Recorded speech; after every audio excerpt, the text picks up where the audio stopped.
wassalatu wassalamu ala rasulil amin wa ala alihi wasallam. Rabbi ishrah li sadri wa yassir li amri wa hlul 'uqdatam min lisani yafqahu qawli. Ya Aziz, ya Jabbar, ya Mutakabbir, la hawla wa la quwwata illa billahil 'aliyyil 'azim. Bismillahirrahmanirrahim. Bismillahirrahmanirrahim. Bismillahirrahmanirrahim. La yadurru ma'a ismihi syai'un fil ardi wa la fis samai wa huwas samiul 'alim. Terima kasih Ibu Mahmud selaku pengajar majlis yang dimulakan Ibu Haji Hikmat selaku ketua buntunya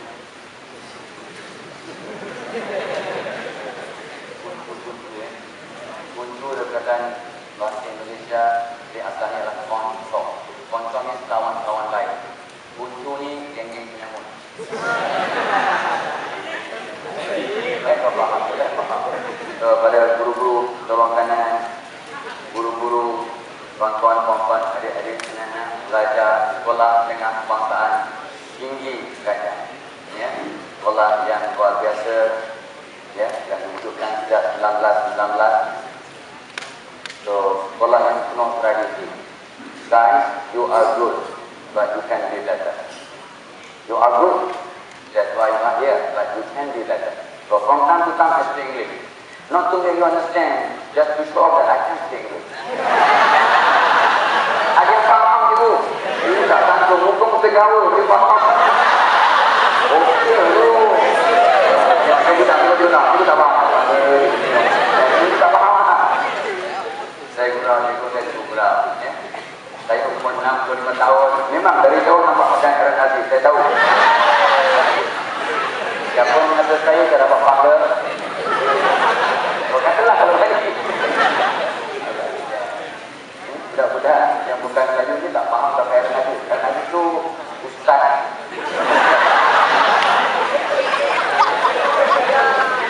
Ya. Okey. So tadi kita telah di penerangan oleh Dr. Ali.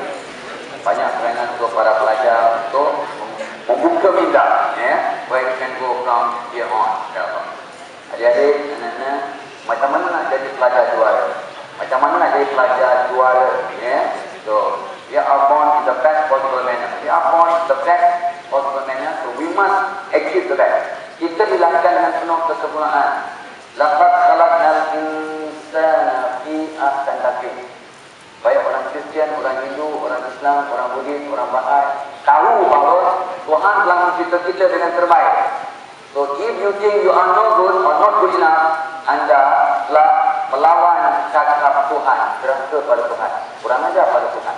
So orang yang percaya Tuhan, tak kisah agama apa yang anda anuji, orang yang yakin Tuhan itu wujud, tahu bahawa kita ni hebat, bukan sombong, bukan sombong dia wujud takabur, tapi kenal diri. Man arafa nafsahu faqad arafa rabbahu. Barang siapa kenal dirinya, dia akan kenal kehebatan Tuhannya. So, Tuhan itu hebat, Tuhan pengasih penyayang, tapi awal, ya, anda dicipta oleh Tuhan yang penuh kesempurnaan. Cuma kita tak sempurna. Sekali lagi, tingkah laku, personality, pribadi dan juga prestasi yang telah dipanggilkan. Therefore, so dalam masa satu jam setengah ini, saya nak berfikir bagaimana nak mengubah diri kita. I cannot change you, I don't want to change you. Saya datang bukan nak cari salah orang, sebab saya pun banyak silap. Saya bukan nak merangsang anda, bukan nak suruh awak berubah, tapi awak kena berubah diri. Cuma saya akan bagi tips bagaimana nak merangsang diri untuk berubah. Tidak ada orang boleh mengubah kita. Dan anda semua telah dewasa, sudah dekat tanam tu, dengan pakaian macam cikgu, ya, lebih comel daripada cikgu, sebab cikgu dah bangsa-bangsa semua. Memang tak apa, ketahuan cikgu berdosa. Maaf cikgu, bukan bangsa, tua juga lah ikut dia tak bangsa sangat. Gurau dia. Orang perempuan sensitif, itu pakai pamuka, dipuji.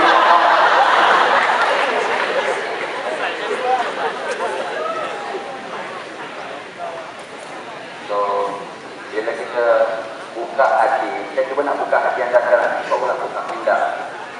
Your heart, control your mind control your action will influence your performance. Qalbu, hati mengawal pikiran mengawal tindakan tindakan yang menghasilkan pencapaian anda. Akhirnya masuk universiti, jadi orang yang hebat, atau jadi orang yang biasa-biasa, atau jadi orang yang Pak kata usahakan itu dalam doanya yang menyusahkan. Kita doa tak nak menyusahkan, tapi ikut jadi orang yang membantu. Jangan kewujudan anda di dunia ini ada nilai tambah. Orang yang hebat wujud di dunia, orang suka. Bila dia tak ada, orang rindu. Bila dia mati, orang menangis. Tangis dia. Tindak tanduknya jadi teladan. Itu orang yang memberi nilai tambah pada dunia. So all of you, saya termasuk. Mari kita usaha. Nah, jadi orang yang memberi nilai tambah pada dunia. Your presence in this world brings or add value. Caranya jadi yang terbaik. Dan anak-anak yang dikasih, jangan perasan ya, anda hebat, tapi tak cukup hebat. Banyak ruang dan ruang untuk perbaiki diri. Apa dia? Di mana? Let's discuss. Okay? Okay. Are you ready? Are you ready? Are you ready? Okay, let's go on. Ya. So, mula menjadi pelajar juara dengan cara mencipta magnet. Sebab kita ni ada magnet dalam diri kita. Ya. Kejayaan akan datang pada orang yang bersedia untuk berjaya. Ini bukan saya cakap. Para pakar dalam dunia mengatakan bahawa kita akan berjaya bila kita bersedia untuk berjaya. Wa Allah salim insan ila mata. You will succeed if you deserve it. Ya, kita akan dapat apa yang kita usahakan. So, usaha kena cara betul. Ya, soal ini kita nak minta puan-puan adik-adik betulkan hati, betulkan kepala, betulkan tindakan. Move on. Betulkan hati. Pak kata guru Imam Syafi'i bernama Waqi'. Waqi' kita sekolah. Waqi' kata ilmu itu cahaya dan cahaya takkan masuk hati yang gelap. Ilmu itu cahaya. Knowledge is light and light won't enter a black heart. Jadi untuk jadi pelajar cemerlang yang memang akan memecahkan rekod dalam keluarga anda, di sekolah anda, rekod diri anda, rekod yang positif, maka kena betulkan hati. Kena betulkan hati, kena betulkan hati, isi hati. Sebab ilmu itu cahaya. Bukan saya bercakap, tapi pakar-pakar dalam dunia mengatakan ilmu itu cahaya. Cahaya takkan masuk hati yang gelap. Persoalannya, hati anda bagaimana? Bersih, terang, ataupun gelap? Gelap ini masih ada benci, bedak, marah. Okey, saya bahas lebih. Jangan marah ya. Be sincere, honest, jujur. Jujur-jujur. Tuhan berhati.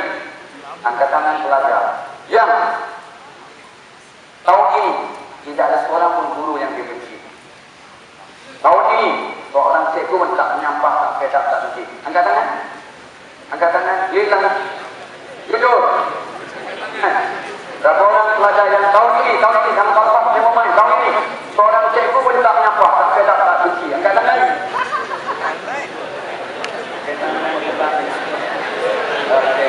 Okey, turun tangan. Nampak dulu. Nampak dulu. Lemon tak lemon dulu. Alright. Langkah satu. Pelajar yang benci guru yang mengajar subjek tertentu, dia akan lemah dalam subjek itu walaupun ada guru tuition yang terbaik dalam dunia. Walaupun dia pandai IQ 140. Kebanyakan adik-adik anak-anak depan saya ini mungkin IQ 120, sekitar 120. Ikut kajian psikologi, 120 tu kira intelligent student. You all I assume semua ni intelligent. 120. Ya. Orang yang benci bedak guru-guru tertentu. Sampai ada ilmu yang cikgu ajar tidak berkat. So, langkah pertama untuk jadi pelajar juara dan menjadi magnet kesemelangan. Ya, badan kita jadi magnet kesemelangan.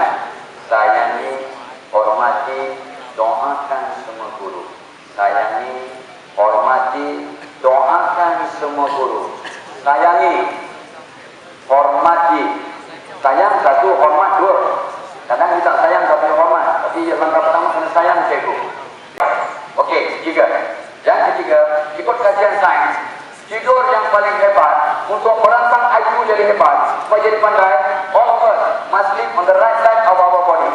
Tidur miring ke kanan. Tidur miring ke kanan. Okey, sebing. Angkat tangan pelajar yang malam tadi tidur miring ke kanan. Angkat tangan pelajar yang tidur miring ke kanan. You sleep on the right side of your body. Angkat tangan. Oh, yang lain tak tidur langsung ya. Okey, turun tangan. Okeylah. Lebih kurang 40-51. Okey. Ya. Ini jantung kita. Jantung kita kat kiri badan. Ini jantung. Jantung ya. Your heart. Jantung kat kiri badan. Kalau siapa tidur terlentang, you sleep on your back, tidur terlentang. Jadi kita menyempit dan menentuk. Jantung tak mampu pump darah dengan efisien. Darah membawa makanan kepada satu badan, termasuk makanan kepada otak. Makanan untuk otak ialah oksigen dan gula. Justru sains kata, according to science, barang siapa tidur miring ke kanan, badannya sehat, IQ-nya tinggi. So untuk budak jadi budak pandai, yang dapat menjadi pelajar juara, yang dapat jadi magnet kejayaan, please malam ni semua orang tidur miring ke kanan. Kalau faham. Untuk orang Islam, tidur miring ke kanan adalah sunnah. You tengok the sleeping Buddha. Tengok the sleeping Buddha kat Tumpat, the biggest Buddha punya statue in Malaysia. Buddha tidur terlentang, dia tidur miring ke kanan, dia tidur ke kiri. Buddha tidur miring ke kanan. Nabi Muhammad tidur miring ke kanan. Kalau anda pelajaran semalam, semua tidur miring ke kanan malam ini. Please, it's good for you. Ikut kajian, you can Google tonight. Google, betul ke orang boleh cakap. Orang yang tidur miring ke kanan, Islam IQ lebih bagus, dia 2 kali lebih nyenyak berbanding tidur terlentang. Lebih lama REM, Rapid Eye Movement, dan ramai-ramai REM period. Jadi awak lebih nyenyak sebenarnya. So adik-adik, tolong tidur miring ke kanan. Tolong tidur miring ke kanan. It's good for you. Dapat pahala. Dan untuk orang perempuan, barang siapa tidur miring kanan, lambat menopause. Dengan satu syarat cikgu, belum menopause. Kalau sudah menopause cikgu, menggiring ke mana pun tak dapat dibantu. Cikgu tak payah beli brand. Cikgu akan safely forever. Cikgu tidak berani dah. Yang begitu. Ini main-main. Ini biasa ubat untuk kuat badan.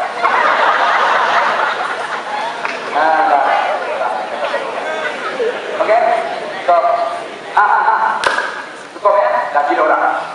Ini nak cakap nanti bagian sebelah, dia beri teknik sikit, semuanya nak tingkatkan kita punya konsentrasi dan kehebatan. Jawab, ya. So, kata pakar-pakar psikologi ini, you boleh Google tonight. One small positive thought in the morning will make your whole day positive. One small positive thought in the morning will make your whole day positive. Satu pemikiran kecil yang positif akan menyebabkan sepanjang hari kita jadi hebat. Justru bila saya tahu prinsip itu, sejak umur saya 30 tahun, saya kurang 35 tahun yang lepas, saya bangun tidur tersenyum, angkat tangan berdoa. Saya bangun tidur dengan senyuman, angkat tangan berdoa. Saya bangun tidur dengan senyum dan angkat tangan berdoa. Bangun tidur senyum, saya doakan silalah. Terima kasih. Tak mampu lagi. Ya, tu bangun tidur dengan senyuman dan pemikiran positif. Ikut kajian sains, barang siapa yang senyum 10 saat bangun tidur. Barang siapa yang senyum 10 saat bangun tidur. Kajian itu sudah dengar. Tapi kerana tak buat, okeylah sedih. Jangan marah. Saya buat sedih dalam masa 30 saat. Angkat tangan pelajar yang pagi tadi bangun terus tersenyum dan berdoa. Angkat tangan senyum. Pagi tadi bangun tidur, cikgu boleh angkat tangan dulu. Kalau ada cikgu yang bangun tidur 1, 2. Cikgu belum bangun lagi.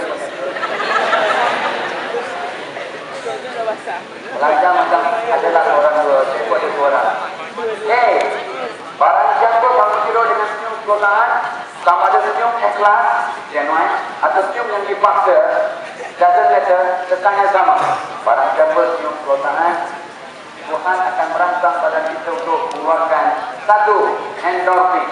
Endorphin is the hormone that makes you happy, hormon yang menceriakan hidup kita dengan izin Tuhan. Endorphin makes you happy, boleh Google malam ini, happy. Yang kedua, yang hormon yang kedua yang enkephalin. Enkephalin ialah hormon yang akan menguatkan sistem melawan penyakit.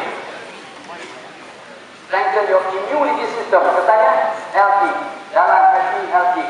Masya Allah. Dan yang ketiga, dinorphin. Dinorphin adalah hormon yang bagi kita tenaga dan semangat. Bapak-bapak yang belajar dan seronok.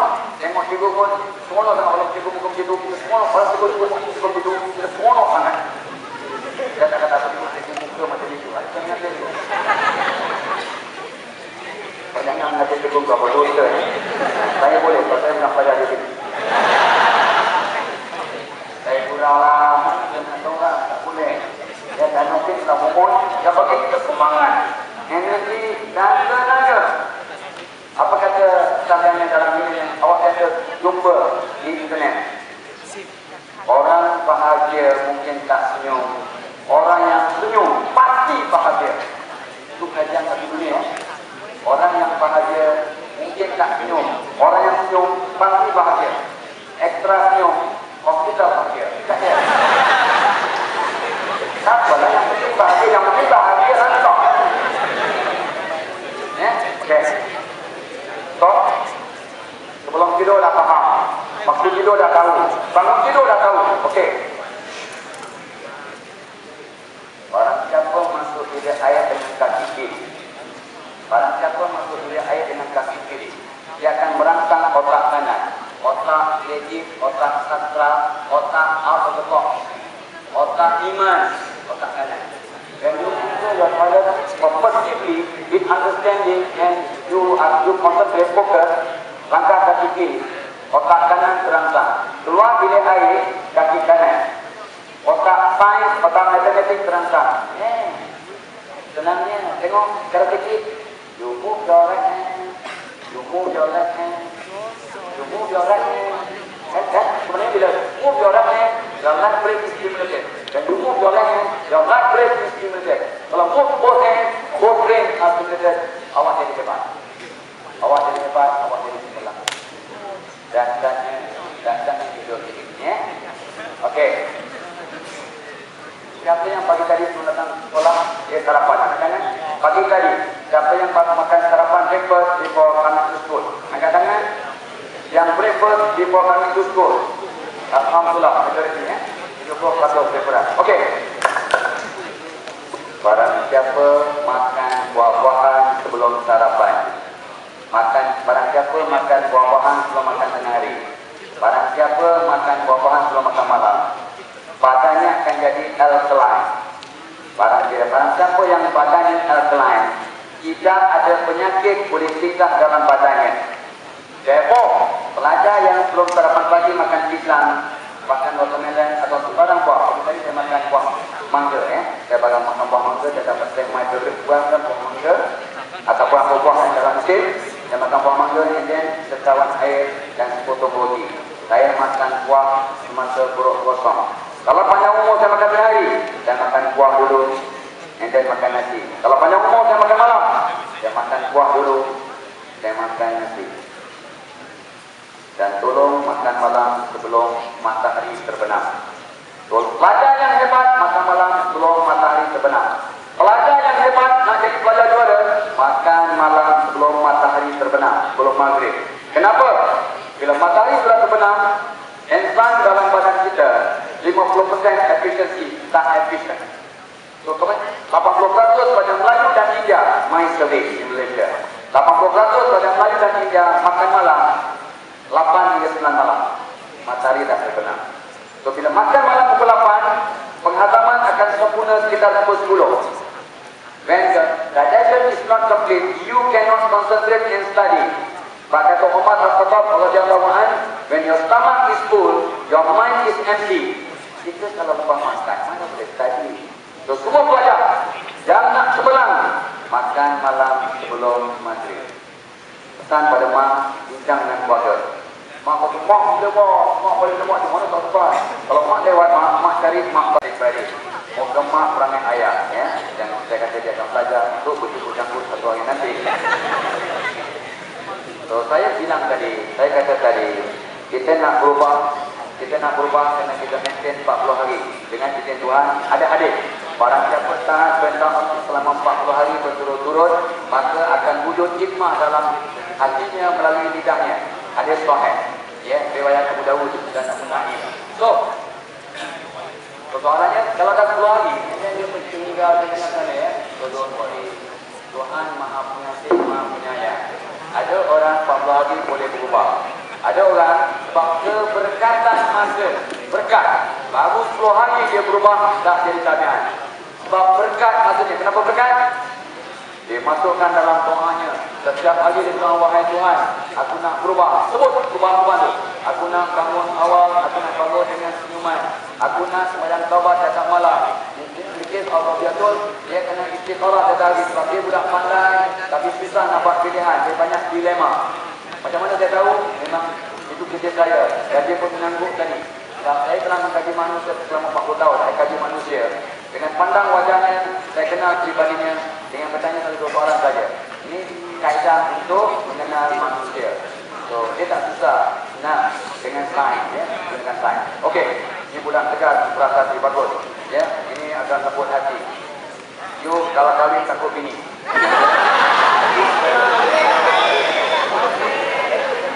Awak bagus. Dia tanda lain berapa dah dari lahir.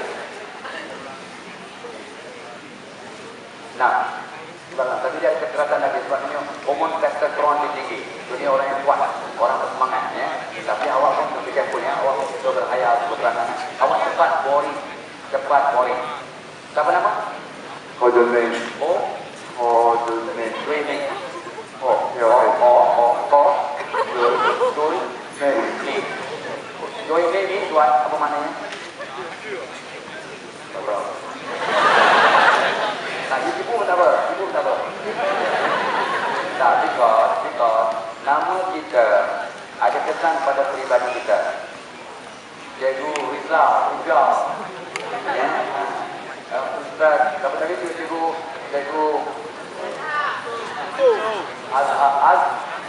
Azhar, berseri-seri, bercahaya. Jadi, mesti apa? Mansur, Sultan Mansur mangkat menjulang.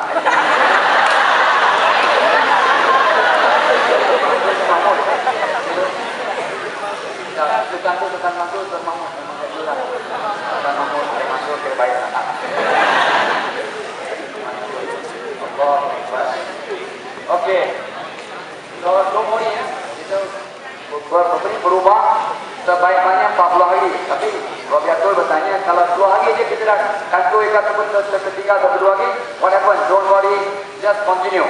Ya, ini bukannya dam haji yang ataupun faham ya? Okey, so itu satu soalan. Masukkan dalam doa, lepas tu beritahu orang tersayang, beritahu mak bapak perubahan yang nak buat. Lepas tu share dengan kawan-kawan yang dapat tu sama-sama berubah. InsyaAllah akan dapat kekuatan untuk maintain. Soalan pertama, soalan kedua, silakan, cepat. Oh, lamanya ya Allah. Mana ni okey depan. Depan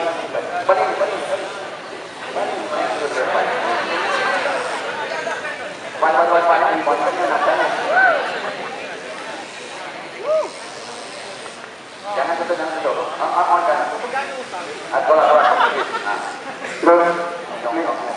Assalamualaikum dan selamat datang. Saya Muhammad Haikal dan Muhammad Daniel Haikal. Muhammad nama Nabi, Daniel nama Nabi, Haikal pokok yang rendah. So pokok dia yang rendah.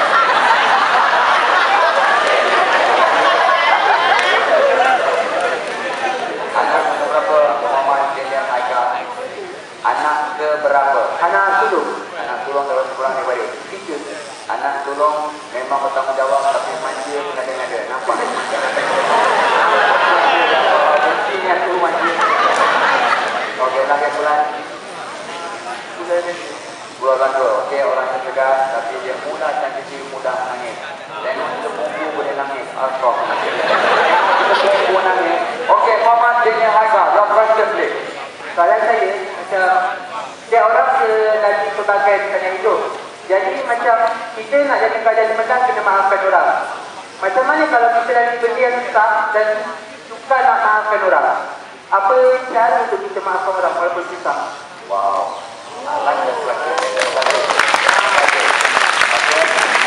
Muhammad Daniel Haikal bertanya, kita kena maafkan orang sebab tidak. Kita maafkan orang hati bersih. Jadi kita kita maafkan orang, let me show you. Let me show you. Mudah nampak ya. Kalau kita nampak je, kita mudah ingat. Kita nampak ya. Kita mudah ingat bila kita nampak. Let me show you.